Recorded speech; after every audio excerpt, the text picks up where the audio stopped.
part 2 out here in Oswego with Steve Gioia Jr. Boy, and again, when you look at his resume, wow, it is really something. 11th at Oswego, all-time wins, 26, 12 winning seasons. Track championship was, I believe, in 1985. Also ran with ISMA, 4 championships there.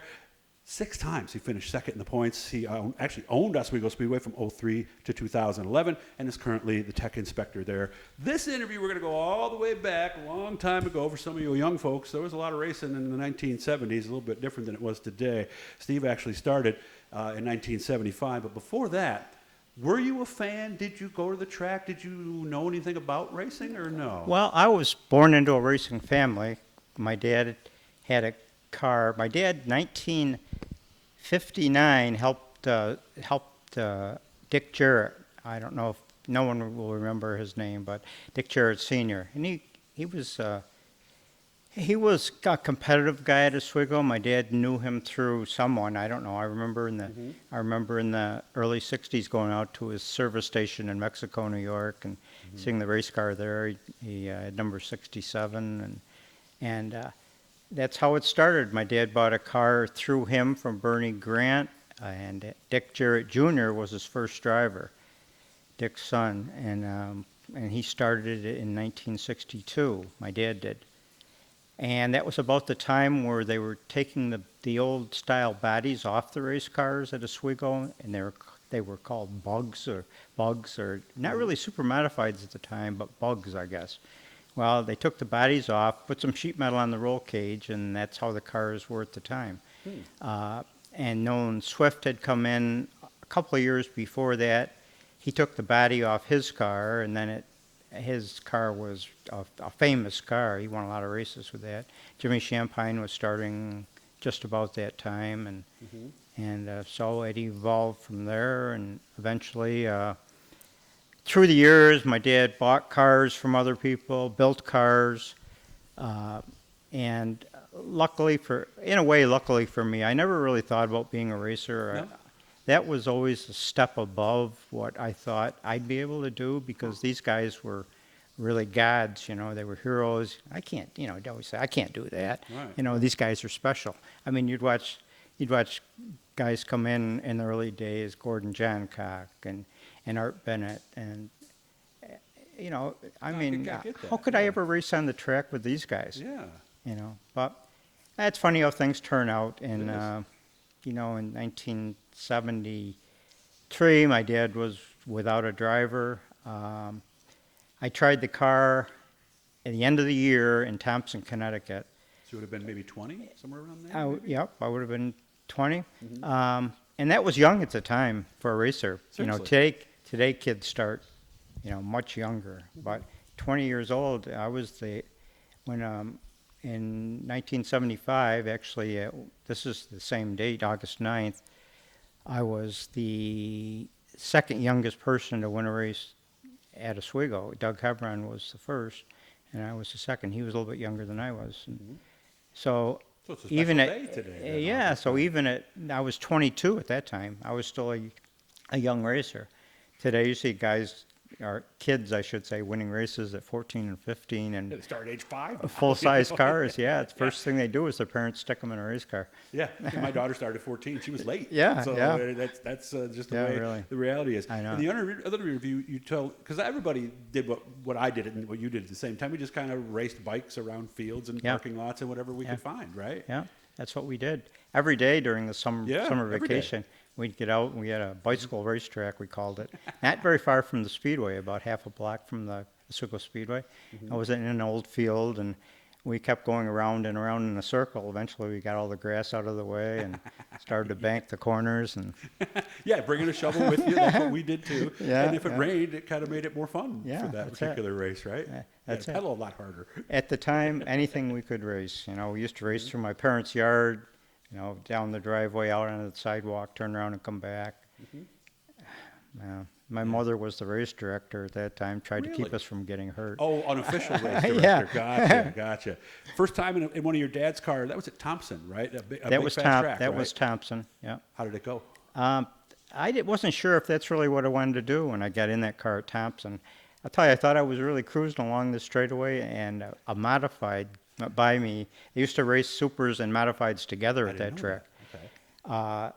Eddie Flumpke went by on one side, and I don't remember whose car it was, but on the other side. Oh, no, they split. And I Oh, said, no. "Man, what am I doing here?" You know, and I wanted to disappear and get out of the way. I said, "I don't know if I could do this," but Well, I always said there's three parts of it, part of the learning curve. First thing is just going around and turning laps where you were there.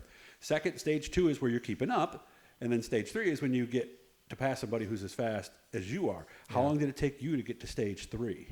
well, it probably took me a year or so, or almost 2 years. I remember at the end of 1974, I was still driving my dad's car, and we had our first top 5 finish at Oswego, and Jimmy Champagne finished 8th that night, and that You was beat him. that was the highlight. Yeah, you I know? beat Jim Champagne. Yeah, I'm getting this. yeah. That's kind of what I thought, man. Anytime you could beat him, you were doing something. So. Of course, there's a lot happening in there, and I don't think a lot of the fans realize. And like we were talking earlier, by the time you think about whether to make a pass or not, it's too late. So how long did it take when you? Because you almost have to stop thinking to drive, don't you? Yeah, you do. You kind of, and it does take a year or so. You have to train your mind to just react rather than think about it. Mm-hmm. And I think that's the reason some guys are more successful than others. You know, some guys, and like I say, I wasn't a very good driver. I was able to win some races, but Mm-hmm. some guys I've raced against, they're just naturals. And you can see some guys even on I TV. agree with that, yes. It comes so naturally to them, and it wasn't that way for me. I had to learn, but you know, I was able to be adequate. So I didn't get fired by my father. So Well, which kind of driver were you? Because I've always said there's almost two kinds of drivers. There's the calculating guy who knows what lap it is, and when to make a move and when not to, and then there's the bonsai guys. Which were you, or maybe a little bit of both? I had my moments as a bonsai guy, but I'd say most of the time, because I was racing my own equipment, I had to be the guy who Yeah. thought before I did something really silly. You know, when you race for someone else or race their car, you don't really care. Well, some people take that the other way, like it's not my car, I better take care of it, right? Yeah. So, I mean, Yeah. this was your dad's car, so you Yeah. really had to take care of it, didn't you? Yeah, and I would have been the person doing a lot of the work on it. So that makes a difference in your Yeah. driving style. So as you're thinking about shoving the nose in there, you're going, oh, I could Yeah. rip that right front, rip it right off, Yeah, maybe. really. And we don't have enough parts back at the shop, so Right. okay. And actually, it does come up. We wanted to be there every week, and we're working on a tight budget, like Yeah. smaller families, and we tried to keep everything going. Yeah, and like we said in the other interview too, not like there were exactly parts you could buy. You had to make them, so it was a lot longer. Yep. Is there one thing on your resume that jumps out at you? The one thing maybe you're most proud of? Well, we had some good years, and I was really lucky when I started. And after I raced my dad's car, then I built a car in 1975, and we were able to start winning races, and good finishes in the classic.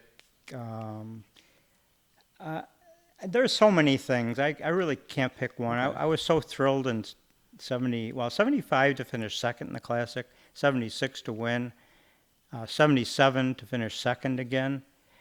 I think that was part of the problem. I thought it came too easily.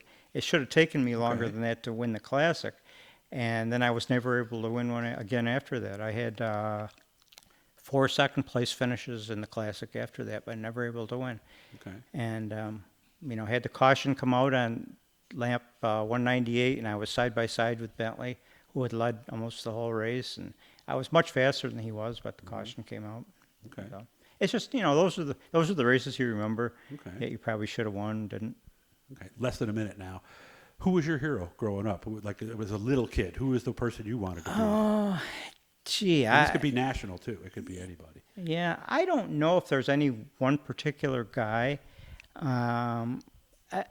Of course, my dad was my hero, but as far as racers go, I was lucky enough to be able to get to see some really, really good racers. I mean, I would have to say when I was young, Bentley was one of my heroes. And you got to win a championship right in the middle of all of this. Yeah. Believe it or not, we're already out of time. But now I got Steve's contact info, and just like what I did with Eddie Bellinger and some of these other guys, I'm sure I left a lot on the table. So send me a message, put it right on here. If you have some specific questions you want me to get to Steve, I'll make sure we do that. Thanks for having me out, man. Good job. And hit that blue E, guys. I'll subscribe you. Make sure you're up to speed on everything we're doing.